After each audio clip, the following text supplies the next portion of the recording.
Good morning. It's another good Sunday morning. Welcome to Church of the Total Man. We are in Proverbs chapter 4 today. Listen as I read along and give some commentary. Chapter 4 is about a father's wise instruction. So this is going to be good for the younger guys, even for older guys like myself. Hear, O sons, a father's instruction. Be attentive that you may gain insight. Dads are important. We can't do without dads. For I give you good precepts, and do not forsake my teaching. So he's pre-qualifying what he's about to say. And now some history. When I was a son with my father, tender, the only one in sight of my mother, he taught me and said to me, let your heart hold fast my words, and keep my commandments and live. A father, think about it, a father in an agricultural culture telling a son, listen to my words and you will live. You know, when you lived out in the wilderness, you had to listen to an older person. Think about it. You could wander off and get attacked by a wild animal. You could fall off of a hill or a cliff. So literally listening to your father not only meant life, it meant living, staying alive, literally staying alive and avoiding death. So that's what he's saying. Let your heart hold fast to my words. Keep my commandments and live. Get wisdom. Remember, wisdom. Tie it around your neck. Get insight. You know, I was talking to someone this past week, and I had an insight moment. It's like, ding, aha, something happened. I had data, and then all of a sudden it struck me. And that little mental lightning strike was insight. I understood something. Literally, it became clear. It was like I was looking through frosted glass at a problem that I was experiencing. Get wisdom, get insight. All of a sudden, the glass turned clear, and I could see the problem clearly. At that moment, there was insight. Get wisdom, get insight. Do not forget and do not turn away from the words of my mouth. They literally mean life and death.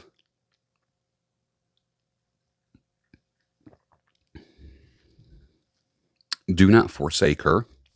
Remember, wisdom is mentioned in a feminine sense, and I mean that in a grammatical sense. Wisdom is feminine. It's mentioned as her. Do not forsake her. She will keep you. Love her, and she will guard you. What will? Wisdom. The beginning of wisdom is this. Get wisdom, and whatever you get insight. Wisdom and insight. What an amazing pair to possess. You're just unstoppable at the point where you have wisdom and insight. Prize her highly, and she will exalt you. Really, what's happening is that you'll receive good consequences in life when you operate with wisdom and insight.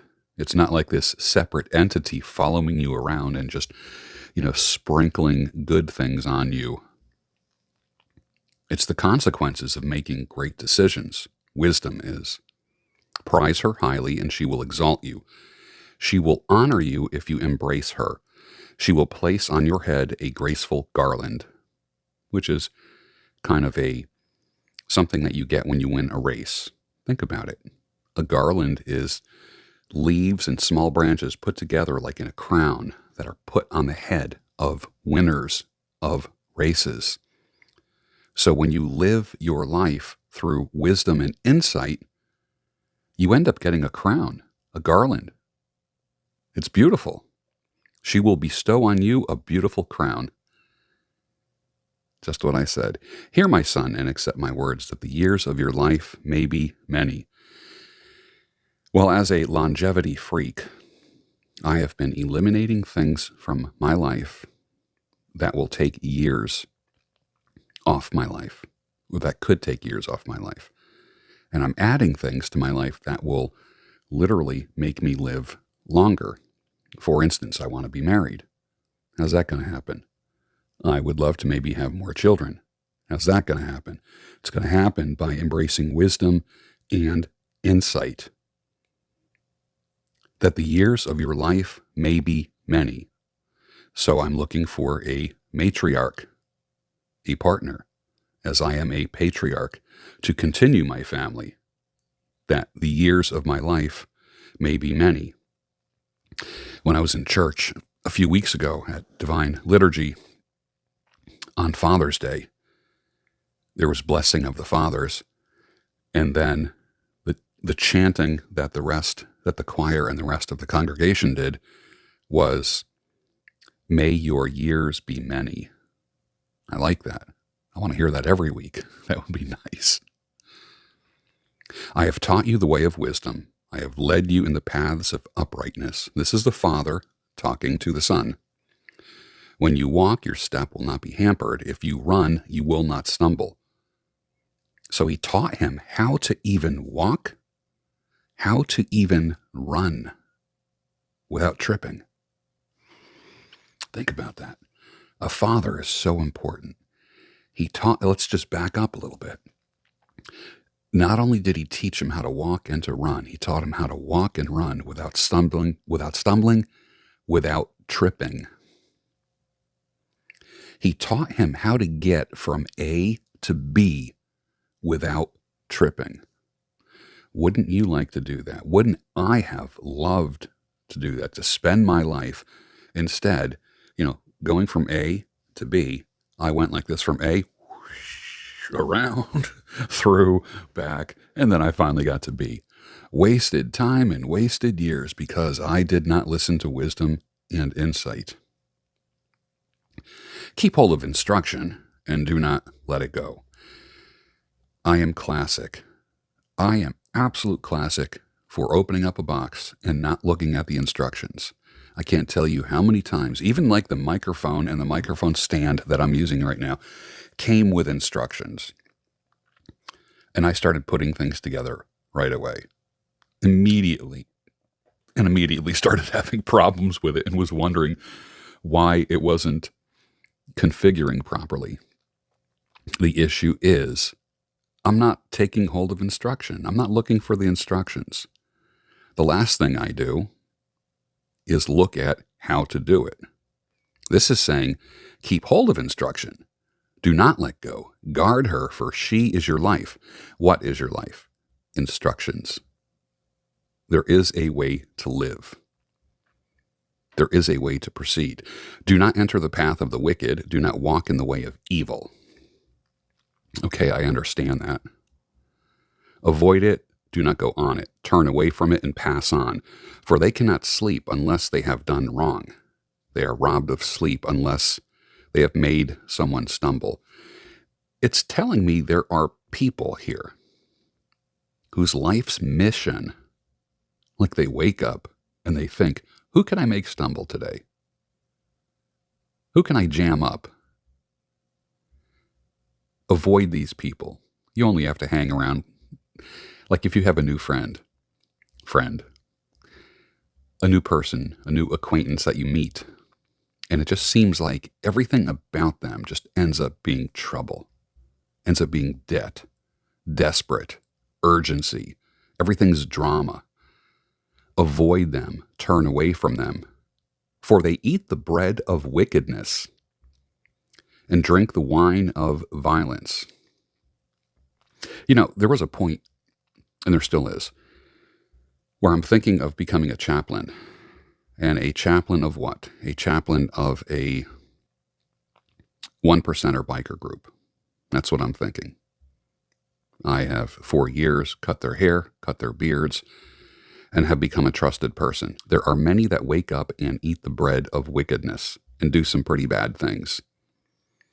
Imagine having somebody at the clubhouse who instructs them, who acts as a father, a wisdom figure, a person with insight. They can come to me, they can get a haircut, they can get a beard trim, keep people looking good. And one of the things that I can do while I'm doing that is talk to people and answer questions. It's what I do now anyways, a couple days a week, and it has worked out magnificent. They drink the wine of violence. In other words, their sustenance. Everything they eat, everything they drink has to do with violence.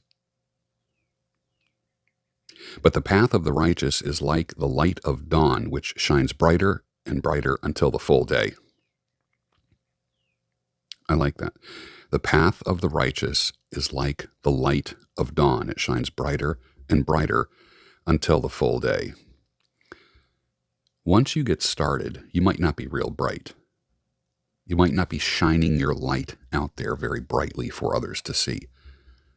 But it says the path of the righteous is like the light of dawn. You ever watch a sunrise? It starts out dark, and then the orange ball is on the horizon, and then it just gets brighter and brighter and brighter and brighter. And that's how you are in your life. You wake up, it's dark out. You might have your cup of coffee, like I do. But as your day goes on, you're getting brighter and brighter, exercising more wisdom and more insight as the day goes on.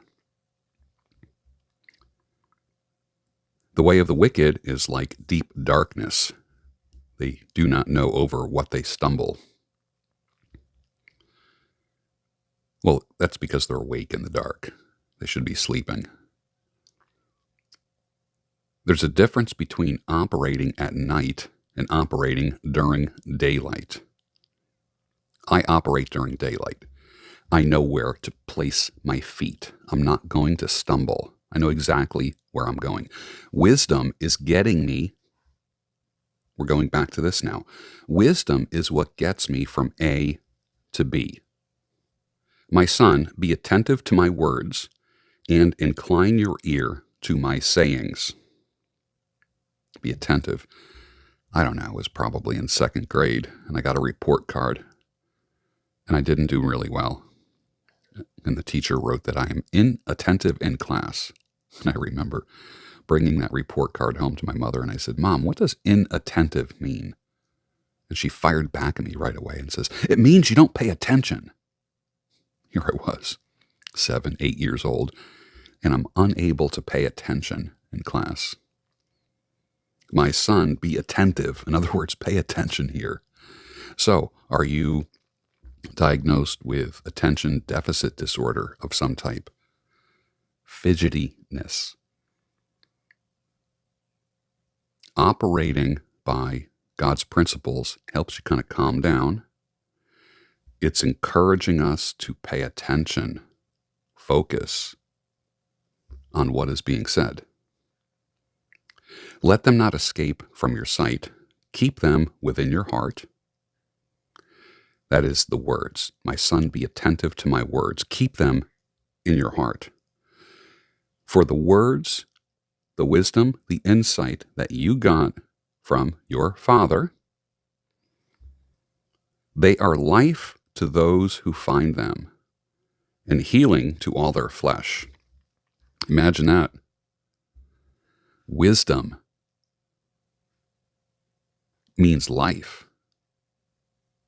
You ever see some people just, they just seem to squeeze every little drop out of life. I noticed that.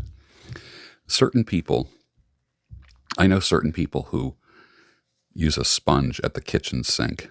Like when you want to use a sponge to clean up the countertop, you put it under running water and you squeeze it out until nothing else can get squeezed out. And then you do your wiping. But if you just put the sponge under the water and start wiping, you leave even more of a mess. So I make sure I really get a good grip on that sponge and squeeze it out till it's almost dry, till it's damp. What I want to do is I want to take life and squeeze every bit of juice out of it. I want to get the most out of life. I literally want to get as much as I can out of life. And that only comes from one thing: being attentive to the words of God, which is saying right here, the words of my Father. Don't let them escape from your sight. Keep them within your heart, for they are life to those who find them and healing to their flesh. Keep your heart with all vigilance, for from it flow the springs of life. Guard your heart, for it is the wellspring of life. How many times have you gotten heartbroken? And the number one reason is you didn't guard your heart. There's nothing wrong with being guarded, but when you give up your heart so quickly, so freely, you will always lose quality of life. Always.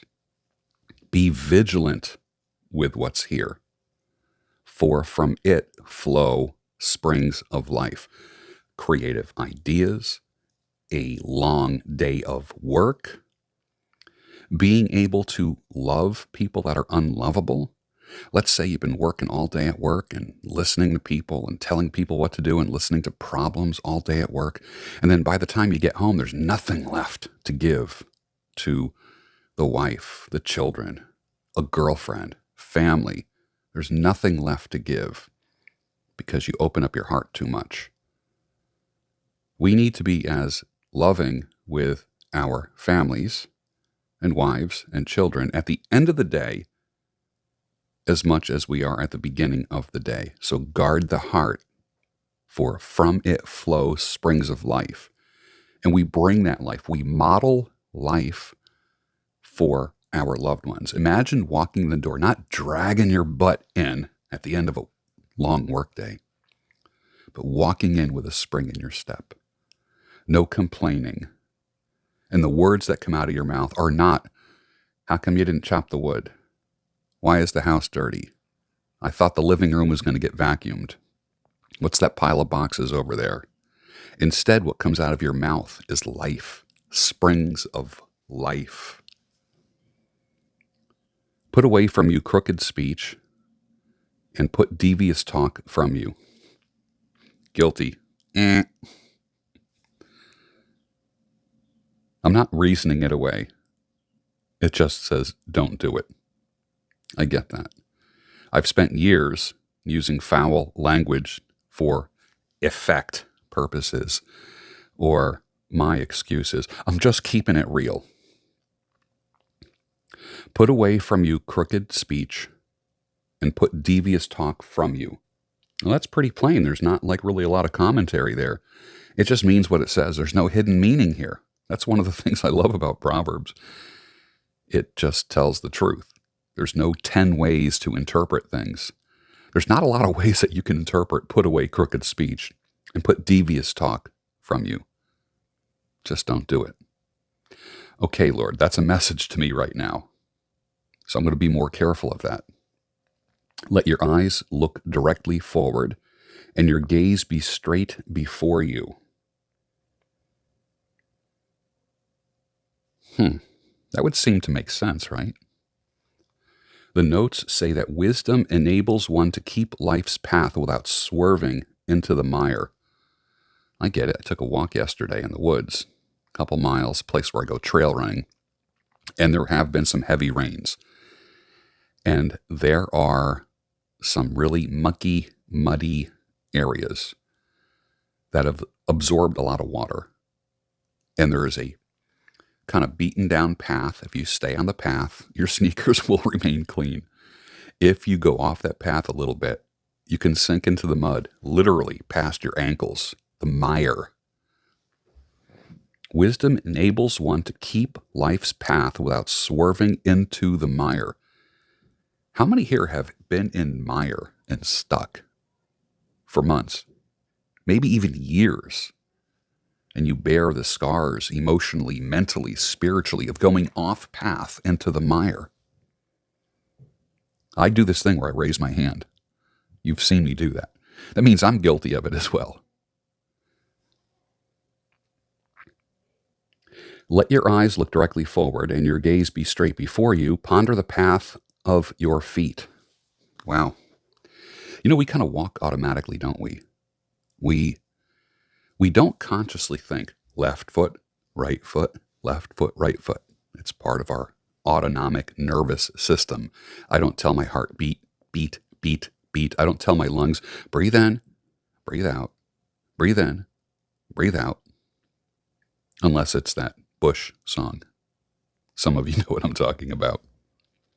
But ponder the path of your feet. In other words, think about where your feet are going. Think about your direction. Maybe that's just another way of saying think about your direction today. Ponder the path of your feet. Wisdom enables us to do that. Do not swerve to the right or to the left or turn your foot away from evil. I think the takeaway from today is this. Ponder the path of your feet. Ponder the path of your feet. Know what direction your feet are going in. Know what direction your life is going in, not only hour by hour, but day by day, from a micro level to a macro level, to where your feet are going today, this month, this year. Of course, you know I'm a goal planning guy. Where are your feet going? I don't want to get secular here. This is strictly a biblical and religious teaching, but you've heard me say this. There will be times that in Church of the Total Man, you will hear something that's going to flip a switch in you that will make you unrecognizable this time next year.